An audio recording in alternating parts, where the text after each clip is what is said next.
The deep space sensor array caught the signal at 0347 hours. It was a human signal. It was a human voice.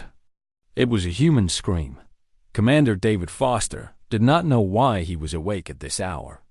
Something had pulled him from his sleep in the quarters, buried 3 kilometers beneath the surface of Outpost 7. The small moon orbited a gas giant in the Calton sector, far from the main human colonies, far from Earth, far from anywhere that mattered to the Galactic Council. That was why the command station existed here. That was why so few people knew it existed at all. Foster moved through the corridors with the quiet efficiency of a man who had spent 30 years in military service. His uniform was simple gray fabric. His face was weathered but alert. The wrinkles around his eyes came from looking at star charts and tactical displays, not from smiling. He did not smile much anymore. The central command room was already active when he arrived. Lieutenant Kevin Sullivan stood at the primary sensor station, his young face fixed on the display screens. Kevin was 26 years old, which made him one of the youngest officers on the station. He was also one of the best. His fingers moved across the console with practiced precision, confirming data, routing signals, searching for any explanation for what the sensors were detecting. "Commander," Kevin said without turning around, "we have a priority distress signal from the Outer Rim. Colony designation Frontier 7. They are under active attack." Foster moved closer to the screens. The data was clear and terrible.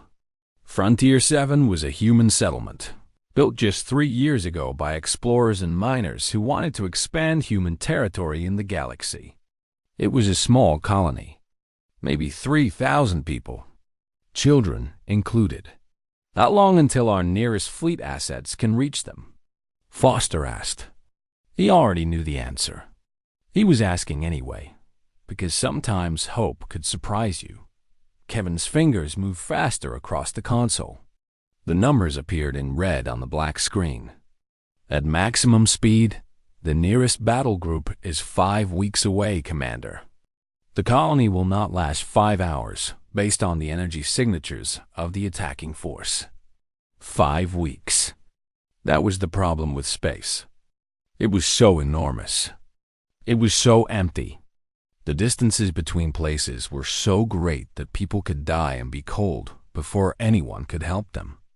Human civilization had spread across the stars, but humans were still too slow to save each other. Who was attacking? Foster asked. Vex Collective. At least 6 warships, maybe more. They are using energy weapons we have not seen before. The colony's defenses are failing. Foster closed his eyes. The Vex Collective was a military faction from the outer regions. They took what they wanted through force and violence. The Galactic Council had warned them to stop. The Council had issued statements. The Council had sent strongly worded messages. The Council had done very little else. "Get me Admiral Moore," Foster said. 20 minutes later, Admiral Patricia Moore sat in the secure briefing room with David Foster. Patricia was 62 years old. She had commanded human military forces for the past 18 years. She had iron gray hair and a face that looked like it had been carved from stone.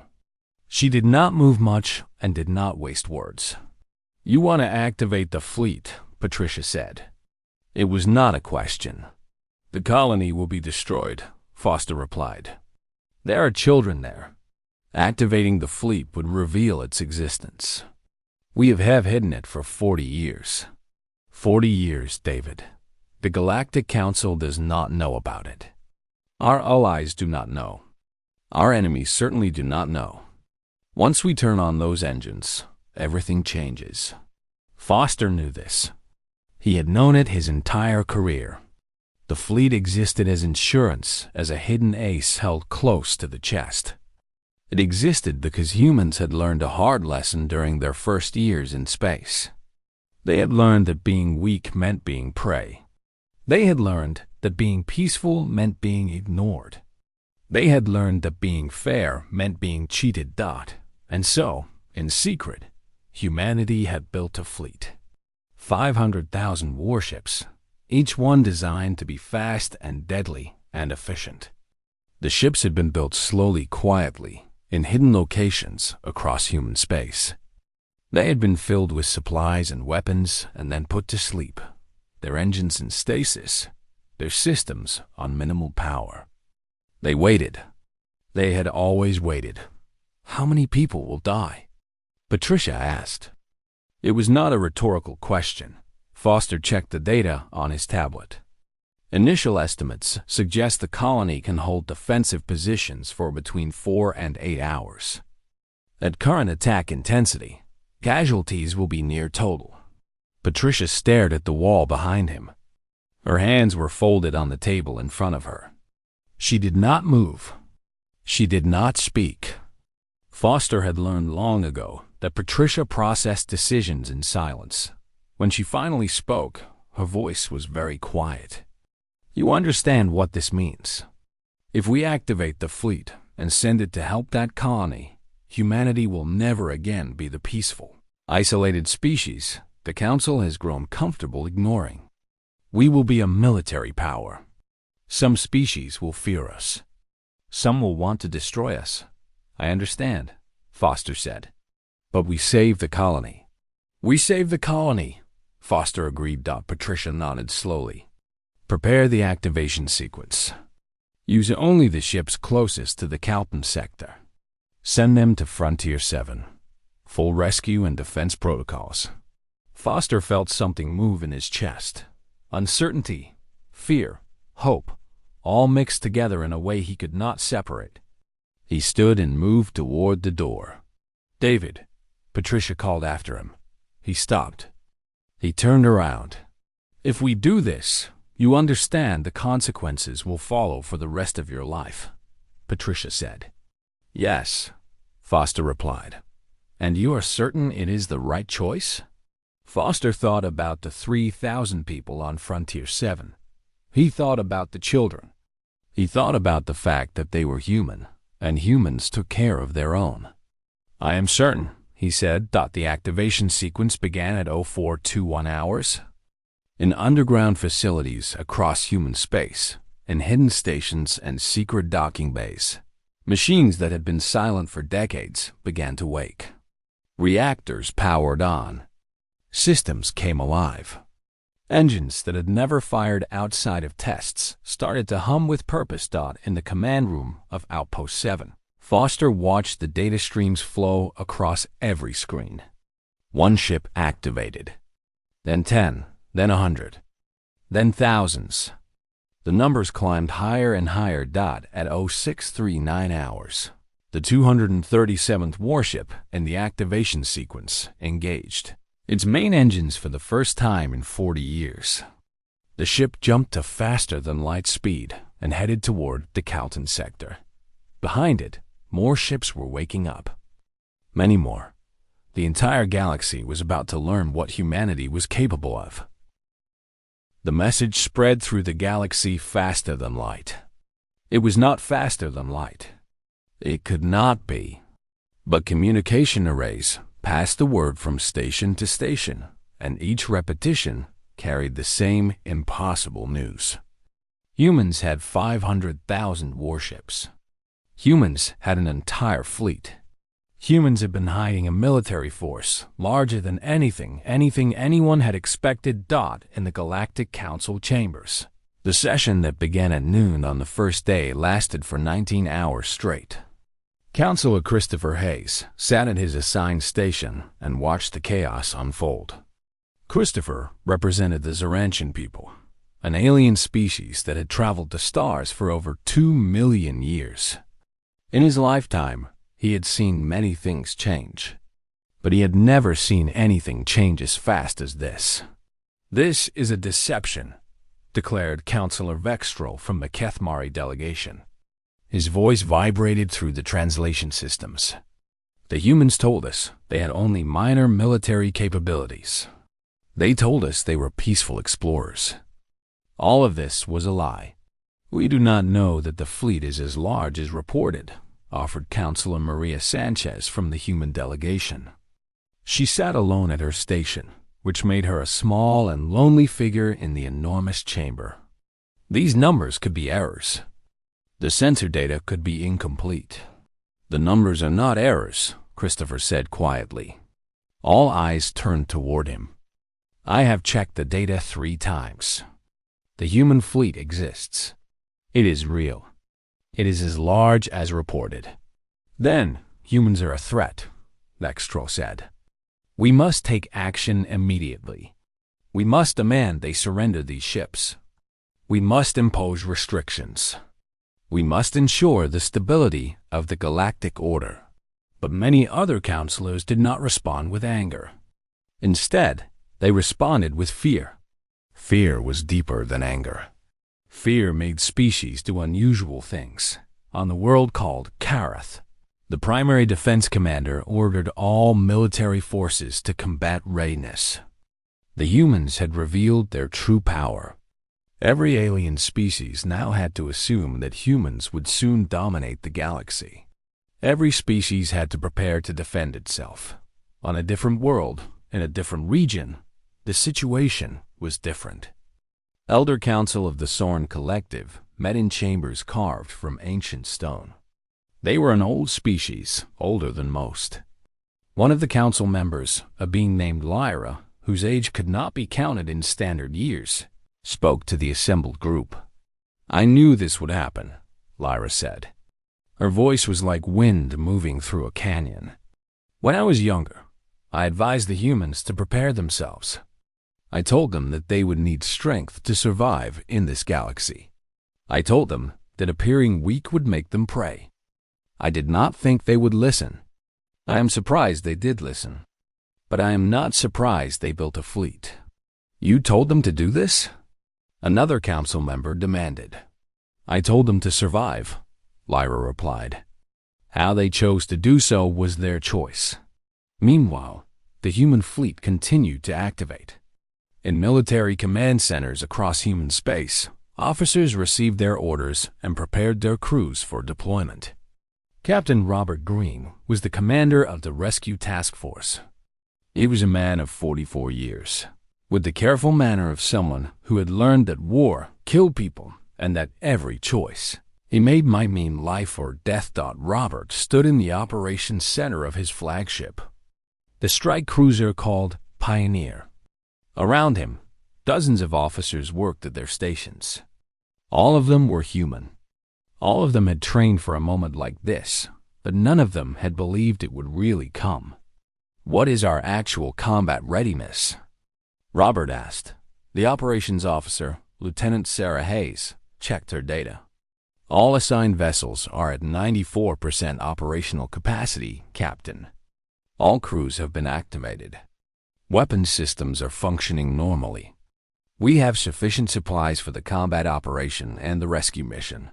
What about hostile forces?" Robert asked. "That is where the data becomes uncertain, sir. We have 17 different alien governments that have moved military assets closer to the Kelton sector.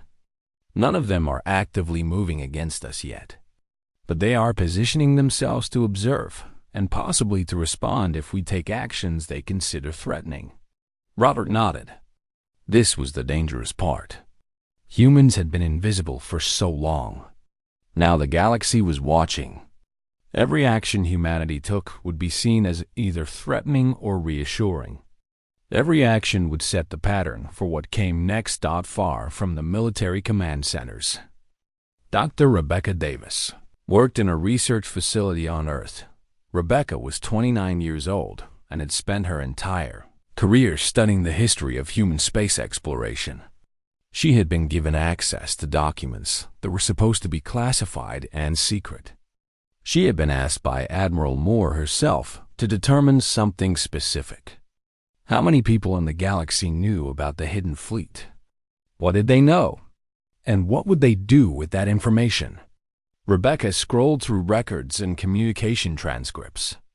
She found evidence that 5 alien leaders had known about the fleet. Counselor Lyra of the Soren Collective had known. The Quartash government had known.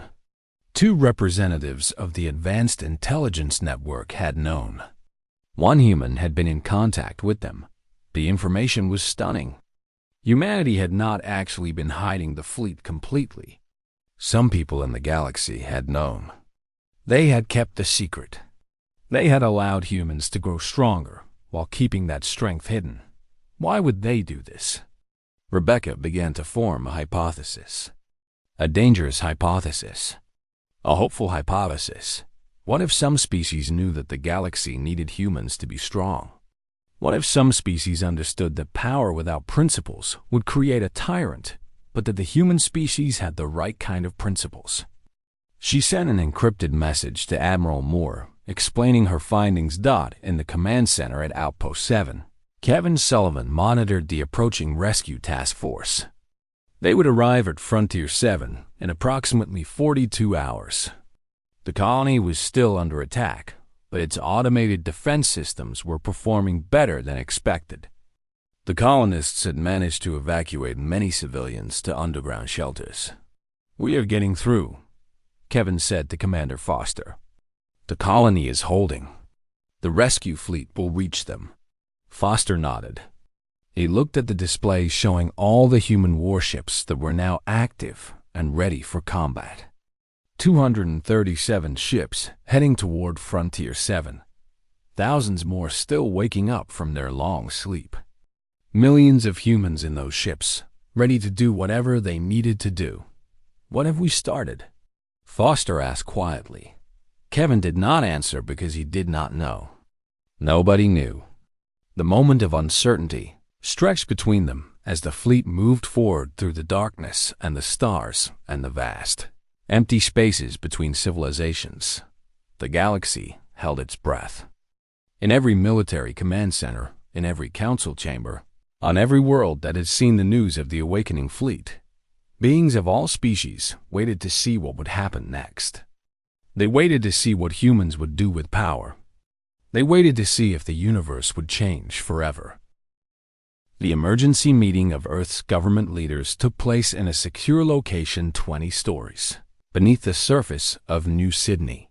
The people gathered there represented the authority structure that humanity had built during its expansion into space. They were scientists, military officers, political leaders, and representatives from human colonies across the galaxy. They had been brought together to make a choice that would define humanity's future. Director Samuel Knight stood at the head of the council chamber. Samuel was 68 years old, and he had been chosen to lead human civilization through the transition from isolated species to major galactic power. He was not comfortable with this choice. No one was comfortable with any of the choices that had to be made. "The galaxy thinks we are deceiving them," Samuel said.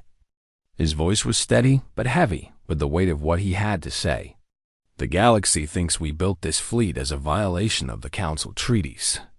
The galaxy thinks we are preparing to become a threat. We have a very limited time to prove that none of these things are true. We must release the records. All of them. Even the classified ones." The meeting chamber erupted in protest. Military officers argued that revealing classified information would compromise human security. Intelligence representatives warned that enemy species would learn too much about how the fleet was built and where the construction facilities were located. Political leaders from the human colonies feared that transparency would make humanity look weak, but Commander David Foster stood and raised his hand. Everyone became quiet. Foster was known and respected. When he spoke, people listened. "If we do not tell the truth, they will never trust us," Foster said. "They will always believe we are hiding something worse. They will always see the fleet as a weapon waiting to be used against them. But if we show them the truth, if we show them when and why the fleet was built and what we intended it to do, maybe they will understand. Maybe they will see that we are not monsters. Maybe they will understand that humans needed to be strong because the galaxy is dangerous and the Council cannot protect everyone."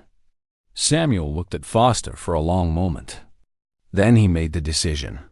"Release everything," he said. "Get me the historical archives. Get me the original designs of the fleet. Get me the first communications with the council members who advised us. Put all of it on the open networks. Let the galaxy see the truth." The work began immediately. Historians and archivists pulled documents from secure storage. Programmers prepared files for transmission across the galaxy. The truth that had been hidden for 40 years was now exposed to the light of public knowledge. Dr. Rebecca Davis was one of the people who discovered something remarkable while reviewing the classified archives. She found evidence of something nobody had publicly discussed. She found encoded communications between human leaders and certain alien officials. The communications dated back to the very earliest days of human space exploration. The messages were instructions. The instructions were clear. Build strength. Build it quietly. Build it carefully. But build it, because humanity would need it. Rebecca printed the documents with shaking hands. She carried them to Samuel Knight's office. Samuel read them slowly, his weathered face growing older as he understood what they said. "So we were not alone," Samuel said finally. "We were never alone. Some species knew we needed help preparing, so they helped us without telling anyone." "Yes, Director," Rebecca confirmed. "These communications are from Counselor Lyra of the Soren Collective, and also from 2 members of the Quartash government. They were helping us prepare because they understood something important about human nature." "What did they understand?" Samuel asked. "They understood that humans would not use power for domination," Rebecca said. "They understood that we would use it for protection, that we would use it for justice, that we would not conquer the galaxy. We would defend it." The first batch of records began transmission across the galaxy at 13:47 hours Earth time. The second batch followed an hour later. The third and fourth batches released the most sensitive information about the fleet's construction and capability. Everything was released. Everything was exposed. The reaction was immediate and varied. Some species expressed outrage. Some species expressed understanding. Some species requested copies of the documents so they could study them more carefully. But most species did something unexpected. They waited. They watched. They wanted to see what humans would actually do. The rescue task force had arrived at Frontier 7. Captain Marcus Williams commanded the advanced scout ships, the faster vessels that had reached the colony first. Marcus was a careful commander who believed that excessive force was a form of weakness. He believed that control required intelligence, not just power. The Vex collective warships were still attacking when Marcus arrived with the first wave of human vessels. The decision he faced was straightforward but not easy. He could destroy the Vex ships completely. He had the capability. He could vaporize them from orbit and the colony would be safe. None of his ships would even be damaged. Instead, Marcus did something different. He ordered his ships to target the weapon systems of the attacking vessels. He ordered them to disable, not destroy. He ordered his forces to protect the colony while offering the Vex commanders a choice: surrender and receive medical care for your wounded, or continue fighting and be destroyed. The Vex collective commander received this message with disbelief. In his experience, military confrontation resulted in annihilation of the loser. The idea of being offered mercy while in the middle of an attack seemed impossible. But as he watched his weapon systems fail one by one, as his ships lost their ability to fight, he began to understand. The humans were not trying to kill him. The humans were trying to stop him. There was a difference. After 3 more hours of ineffective combat, the Vex commander transmitted surrender. He was accepted immediately. The wounded from both sides were gathered for medical treatment. The colony was secured. The fighting stopped. The moment was transmitted across the galaxy through multiple channels. The galaxy watched as humans displayed overwhelming military power and then chose not to use it for revenge or domination. They chose to use it for protection and mercy. Dr. Rebecca Davis watched the transmission from her office. She saw the Vex wounded being treated by human medical personnel. She saw human soldiers providing food and water to enemies who moments before had been trying to destroy them. She understood what was happening. The galaxy was beginning to understand what humans really were. In the Galactic Council chambers, Christopher Hayes watched the same transmission. He looked at Counselor Vextrol and smiled. "It seems," Christopher said quietly, "that we do not have the threat we feared. We have something better. We have a species that has the power to dominate the galaxy, but has chosen to use that power for something else instead." The message was simple but fundamental. Humans could have conquered the galaxy. Humans had the capability. Humans had the power. But humans had decided not to. That choice meant everything. The testimonies began on day 27 after the activation of the human fleet. The survivors of Frontier 7 were brought to the Galactic Council chambers to speak about their experience. They were ordinary people. A teacher named Linda Martinez, a mining engineer named Robert Park, a young mother named Susan Chun. They had no special training in speaking to councils or to aliens. They simply had the truth to tell. Linda Martinez spoke first. She stood before the assembly of alien counselors and described the attack. She described the terror of the first strike, the way the colony's defensive systems had failed, the panic of people trying to protect their families. She described the moments when everyone believed they would die.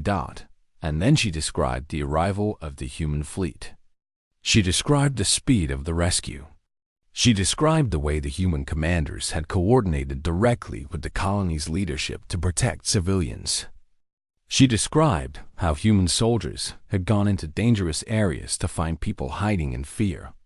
She described how those soldiers had been gentle with the frightened and efficient with the military threat. "The humans did not have to come," Linda said. Her voice was quiet but clear in the translation systems. "The humans could have ignored us. We are far from Earth. We are not important to anything except ourselves. But they came. They saved us. They did not ask for payment. They did not demand anything in return. They saved us because we were human, because we were their responsibility." Robert Park described how the human forces had protected the civilians while fighting the Vex Collective. He described how the humans had refused to use weapons that would have killed civilians in the process of stopping the attack. He described how they had chosen to fight with precision and discipline and mercy. Susan Chun spoke about seeing her daughter saved by a human soldier, a young woman named Jennifer Williams, who had pulled Susan's child from a collapsed building and carried her to safety while weapons fire erupted around them. Susan had asked the soldier why she had risked her life for a stranger's child. The soldier had answered that humans protected their own, and all humans were their own. The testimonies lasted for 8 hours. The effect on the council was profound and visible. Some counselors wept.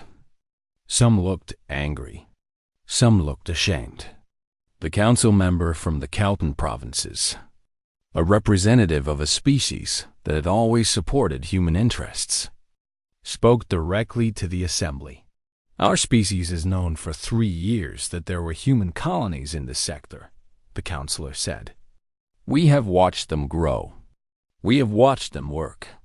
We have watched them try to build peaceful lives in a dangerous part of space. And we did nothing when they were attacked. We left them to fend for themselves because we did not believe anything could help them. We were wrong. Humans could help them.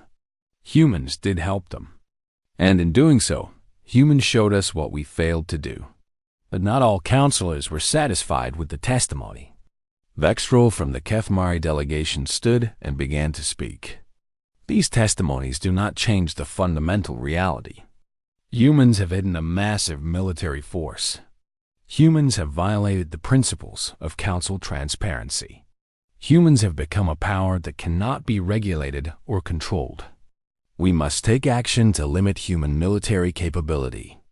We must demand that this fleet be submitted to Council authority. We must ensure galactic stability. Another counselor from a different delegation stood to support Vextrol. Then another. The debate began to build towards something dangerous. The fear was returning. The suspicion was growing. Then Grath, the Vex Collective commander, was brought before the council. He came in restraints, surrounded by human guards. The guards were professional and respectful. They did not treat him as a prisoner or a criminal. They treated him as a military officer who had been defeated in combat. Grath was asked to speak about his treatment of human hands. He was asked to describe his experience since his surrender.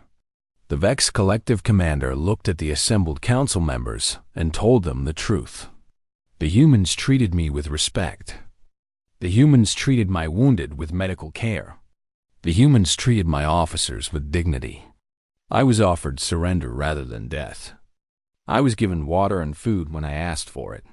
I was never tortured. I was never threatened. I was defeated in combat, and then I was treated as a prisoner of war by an enemy that had every right to destroy me and chose not to. Grath looked directly at Councillor Vextrol. I would have expected to be executed by Council forces. I would have expected my people to be killed. I would have expected brutality. I expected humans would be the same. I was wrong.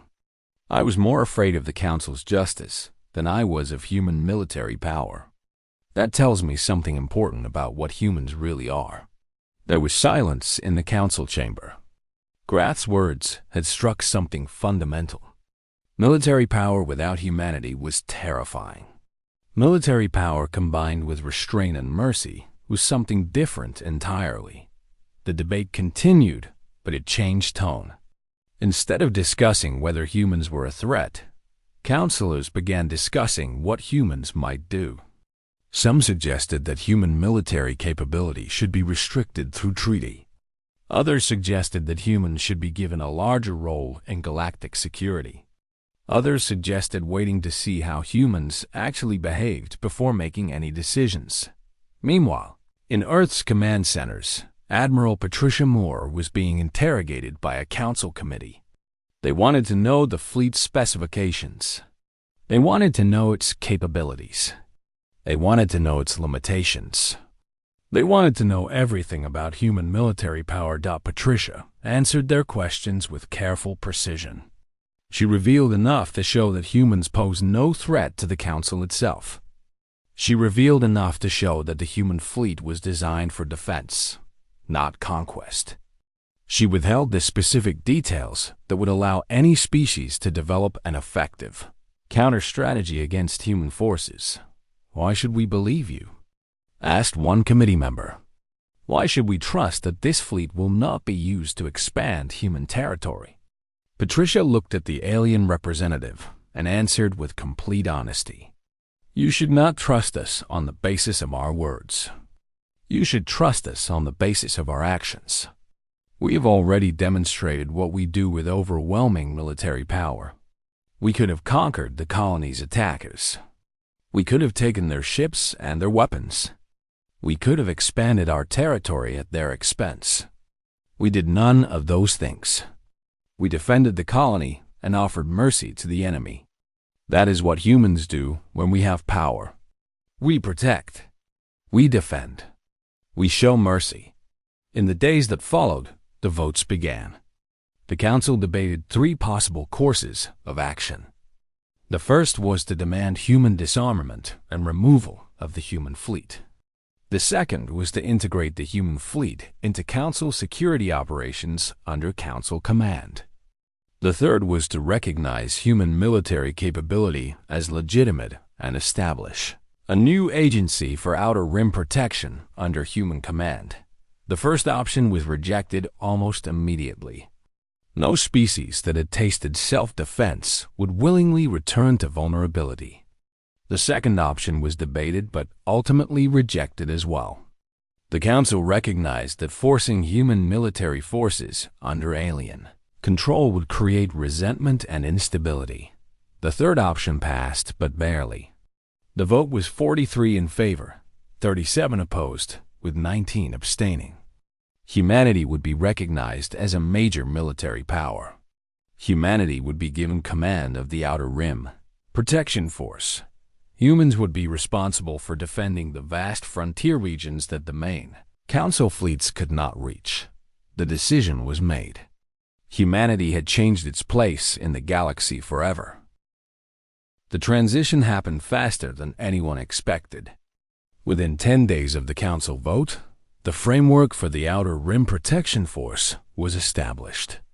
The organization would be commanded by humans, overseen by a Council committee, and dedicated to responding to crises in the outer regions of the galaxy. It was unprecedented. No single species had been given this much responsibility. No species had been trusted with this much power. Admiral Patricia Moore stepped down from her position at the Hidden Command Station and took on the role of Supreme Commander of the Outer Rim Protection Force. It was a position that had not existed before. A position created specifically for her because there was no one else with the knowledge and experience needed to command such an enormous organization. She accepted the responsibility with the same quiet efficiency she had brought to everything else in her life. The headquarters of the new force was relocated from the Hidden Moon to a newly constructed space station positioned at the center of the Outer Rim region. The station was huge. It contained docking facilities for hundreds of warships, strategic command centers, medical facilities, and living quarters for thousands of personnel. It was a permanent symbol of human presence and commitment to the frontier regions. Director Samuel Knight addressed the people of Earth on the first day of the new era. He stood in a broadcast facility in New Sydney and spoke to billions of humans scattered across numerous worlds and colonies. His message was direct and clear. Today, humanity accepts a new responsibility in the galaxy, Samuel said. His voice was steady and serious. We now have the power to protect those who cannot protect themselves. We have 500,000 warships. We have military capability that few species can match. But this capability does not belong to us. It belongs to the galaxy. It belongs to every person who cannot defend their own colonies. It belongs to every community that the Council cannot reach. We have been given a great trust. We will not betray it. Samuel continued. The fleet was not created to conquer. The fleet was not created to dominate. The fleet was created to protect. That is what humans do. That is what humanity is. We protect, even when it is difficult, even when it requires sacrifice, even when we are afraid. We protect. Every person in the Outer Rim Protection Force must understand this. Every person who wears the human military uniform must carry this responsibility. We are the protectors now. The galaxy is watching. We must prove worthy of their trust. The words were transmitted across the galaxy. They reached the Soren Collective and other species that had supported humanity. They reached the species that had opposed human power. They reached the colonies and frontier settlements that would benefit from the new protection force. They reached everyone. In the Galactic Council chambers, Christopher Hayes worked with human ambassador Jennifer Moore to finalize the treaties that would govern human military operations in the Outer Rim. The treaties included safeguards, limitations, and oversight mechanisms. They also included something more important. They included mutual defense agreements with multiple alien species.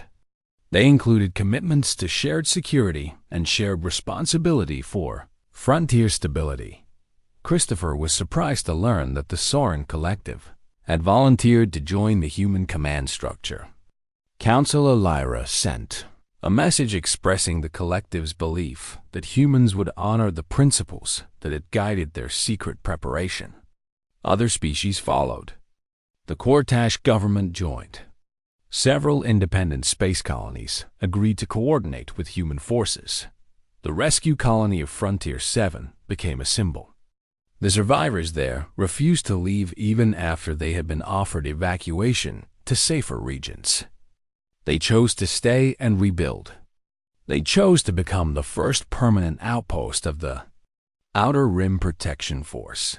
The place where humans had proven they would protect their own became the place where humans would stand guard for everyone. Linda Martinez, the teacher who had testified before the council, established a school on Frontier 7 dedicated to teaching the story of the rescue.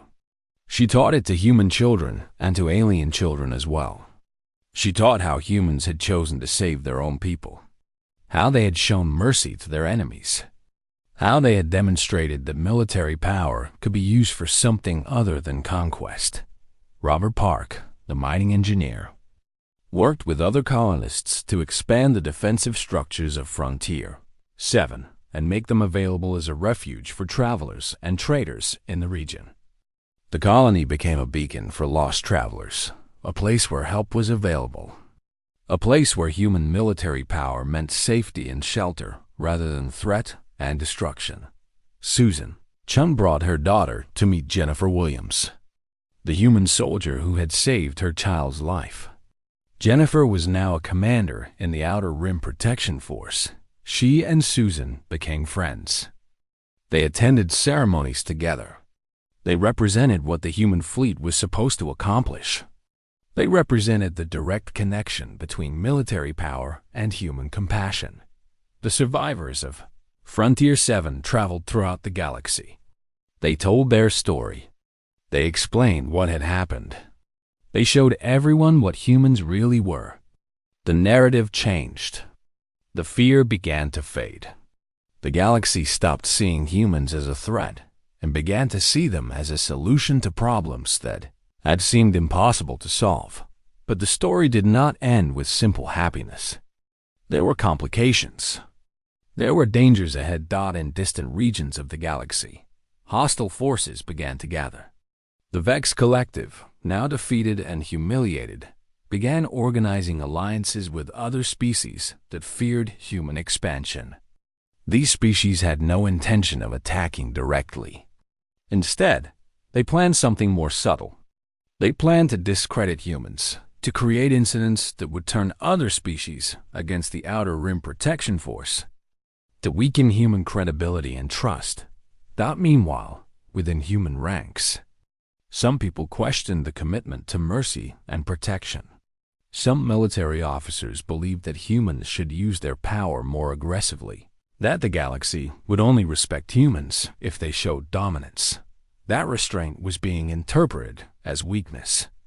These officers began to push for more aggressive policies, for larger military exercises that would demonstrate human power more clearly. Admiral Patricia Moore became aware of these internal conflicts and external threats.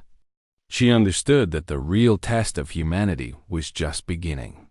The galaxy had seen humans act with restraint once, but that single moment did not prove anything about human character over the long term. It did not prove that humans would continue to choose mercy when no one was watching.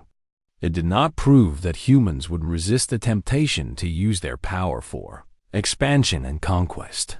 The true test would come in the years and decades ahead. But on this day, after the council vote, after the treaties were signed, after the promises had been made, the galaxy held its breath for a different reason.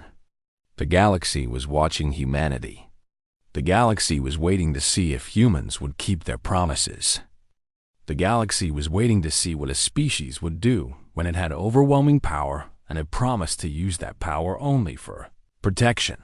Commander David Foster stood on the observation platform of the new headquarters station. He looked out at the stars and at the darkness between them. He thought about the colony that had been saved. He thought about the 500,000 ships that had awakened. He thought about the responsibility that humanity had accepted.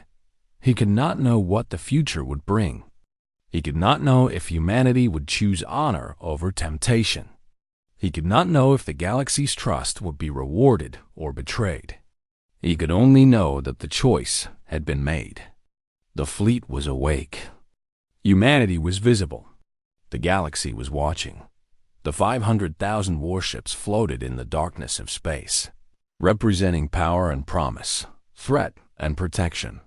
They existed in a moment of potential. Everything that came next would be determined by human choices, human character, and human ability to choose what was right over what was easy. The galaxy held its breath and waited to see what humanity would do.